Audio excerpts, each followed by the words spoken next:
Always read the manufacturer's instructions for use and follow institutional policies and procedures for vascular device insertion. Before using the Aero VPS Rhythm DLX device for the first time, familiarize yourself with the device and its components. The VPS Rhythm DLX device includes a monitor, remote control, ECG snap leads, and an AC power supply and power cord. The ultrasound probe and the T-piece can be purchased separately. See the VPS Rhythm DLX device operator's manual and the NaviCurve Stylet instructions for use for full indications for use and for full operational details. This video is an overview of the complete functionality of VPS Rhythm DLX device with ultrasound, tip tracker technology, and ECG using the preloaded Aero PICC with the NaviCurve Stylet.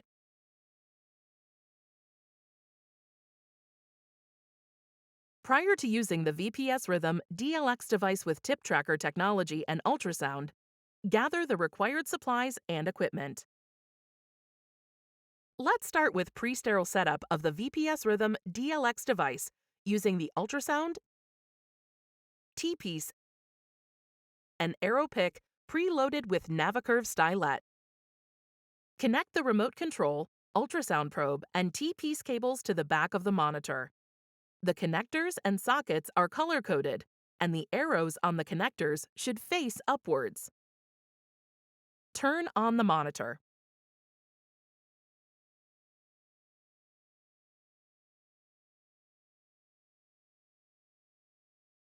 Select Start Case.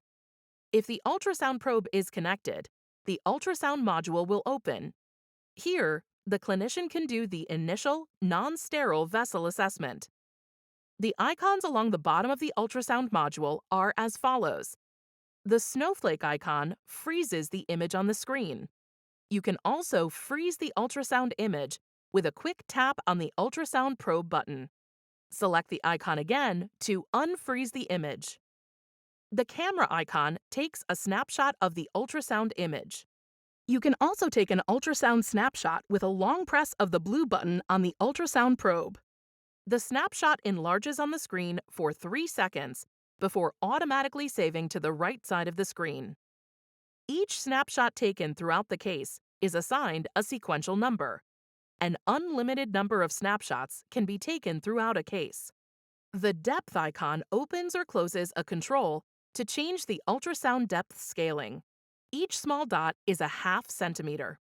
The color flow mode icon toggles color Doppler on or off.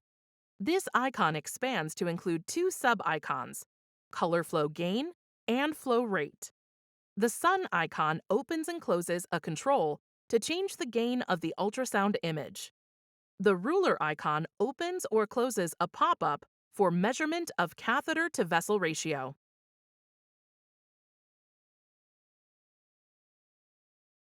To use the catheter to vessel ratio tool, select the ruler icon along the bottom of the screen. Position the pop-up screen so that the blue dashed line circle is centered over the ultrasound image of the vessel. Touch the blue plus or minus sign to match the size of the vessel. Touch the orange plus and minus buttons to select the size of the catheter. The vessel size displays at the top of the tool, and the catheter size displays below. As these selections change, you can see the catheter to vessel ratio both in diameter and area. Select the camera icon on the screen to take a snapshot of the catheter to vessel ratio. When the ultrasound vessel assessment is complete, select Insert CVAD. Enter a unique patient ID and select the green check mark.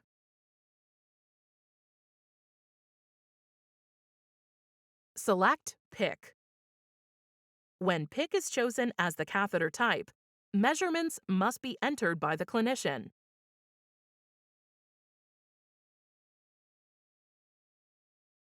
Use the arrows and selection icons to enter the patient landmark measurement. From the Enter PICC length screen, use the arrows and selection icons to select the PICC length.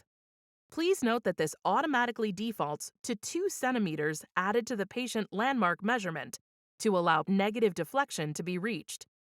The catheter is then retracted 2 centimeters to achieve the maximum P wave. The selected patient and catheter lengths are displayed in the case bar on the right side of the screen throughout the case. Connect the ECG snap leads to the corresponding color of the ECG hub on the T-piece. Attach the adhesive electrodes to the snap leads and apply ECG electrodes to the patient's body.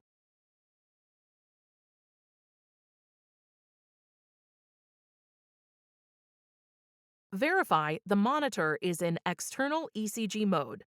Please note that the external ECG waveform is yellow on a blue background and has the yellow icon. The external ECG icon can also be seen in orange at the bottom left corner of the device, confirming you are in external ECG mode. Confirm that the patient is in sinus rhythm. It is recommended that you capture a snapshot of the baseline external ECG. After it saves, the screen defaults back to ultrasound mode for the PICC insertion to begin.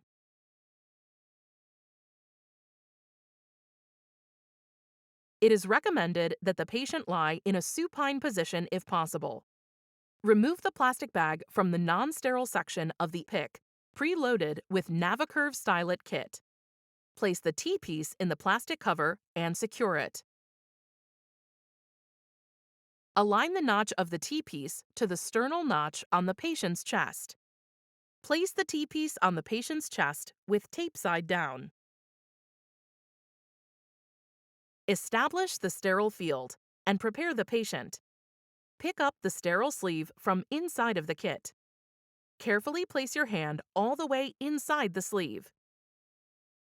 Firmly grasp the tip of the remote control cable plug from inside the end of the sterile sleeve and slide the sleeve over the remote control and cable. The remote control has left, enter, and right buttons to toggle through the icons along the bottom of the screen.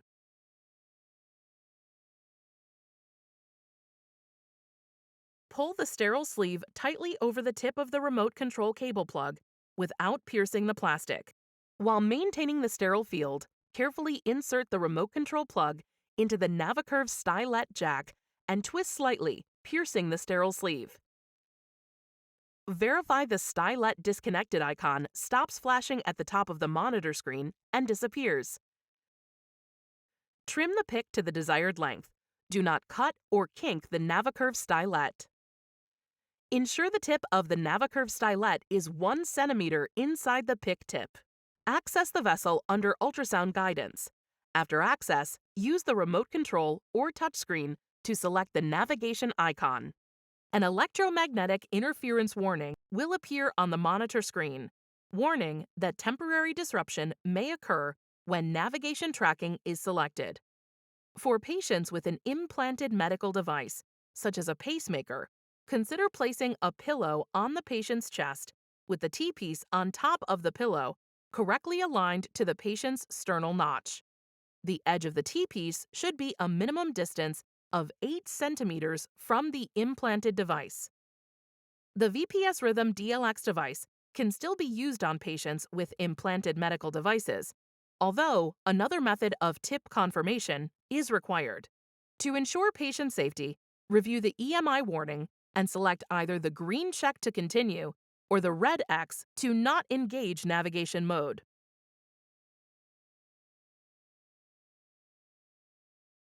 Slowly thread the PICC per institutional policy and procedure and manufacturer's instructions for use. The blue tip tracker technology line illustrates the catheter pathway as it approaches and descends towards the SVC and allows easy, real-time adjustments during PICC navigation. Verify that the P wave on the intravascular ECG waveform is present, identifiable, and consistent. The T-piece has approximately a 22 centimeter or 9-inch sphere of visual navigation from the center of the T-piece. If the Stylet is out of magnetic range of the T-piece, an alert will appear on the screen. During navigation, it may be necessary to reposition the PICC and erase the tip tracker technology line. As the PICC is threaded through the vasculature, and appears to be going in the wrong direction. Retract the PICC. Select the trash icon to completely erase the tip tracker technology line.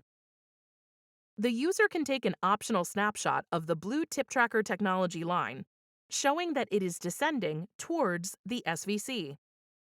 When the user takes an optional snapshot of the tip tracker technology line, the device will automatically switch to intravascular ECG mode. The user can also move into intravascular ECG mode by selecting the heart icon on the bottom left corner of the screen using the remote.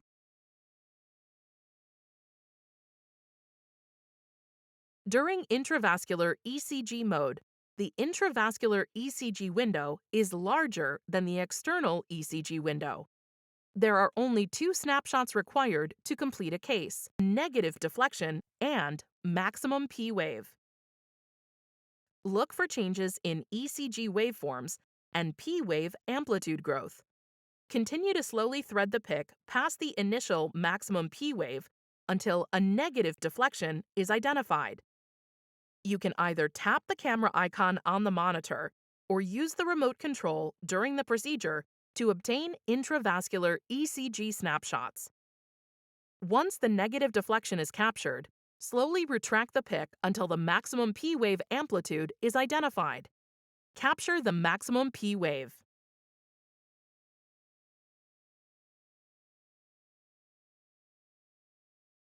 To use the P wave region highlight tool, select the ECG waveform icon along the bottom of the screen, using the remote while in intravascular ECG mode. When enabled, when the user takes an intravascular ECG snapshot, this feature will highlight the region where the P wave should exist in a patient with normal sinus rhythm.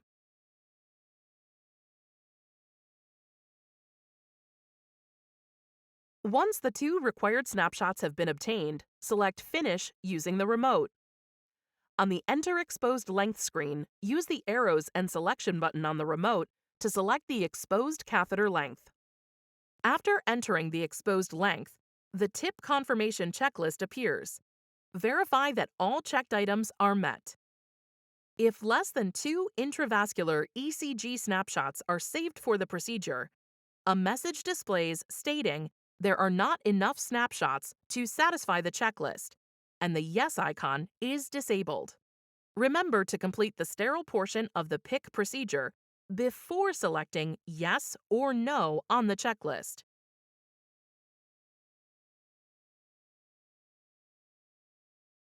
Disconnect the T-port and NaviCurve Stylet from the PICC and slowly withdraw them as a unit from the PICC. Do not remove the Stylet through the T-port. Secure and dress the PICC per your institutional policy and procedure and manufacturer's guidelines. The sterile portion of the procedure is now complete. Use the touchscreen to finalize the tip confirmation checklist. If one or more of the parameters have not been met, select No, and another method of catheter tip confirmation is required. If all the checklist parameters have been met and the procedure is complete, select Yes. If the hospital policy is in place, the PICC can be released for use immediately, and no confirmatory chest X-ray is required.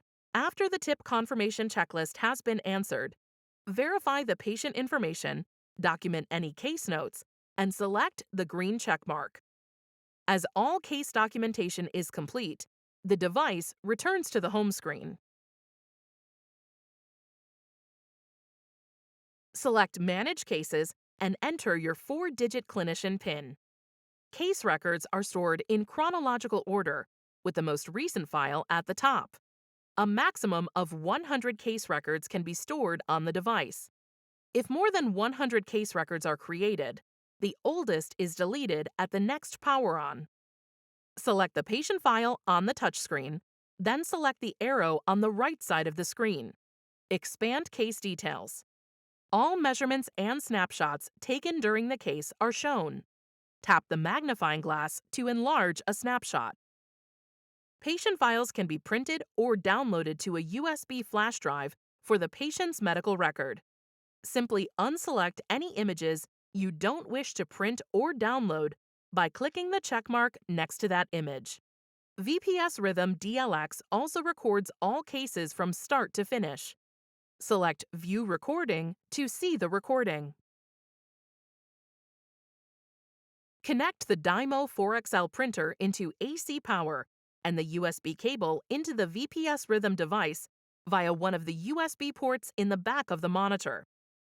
Once connected to a printer, when a case is selected, you can tap the printer icon to send the case documentation to the printer. Alternatively, connect a USB flash drive to one of the USB ports on the back of the monitor. Once a USB is connected on the back of the monitor, when a case is selected in Case Manager, you can tap the USB icon to transfer the case documentation to the connected USB drive. Tap the X in the top right corner to leave the Case Manager and return to the VPS Rhythm DLX home screen.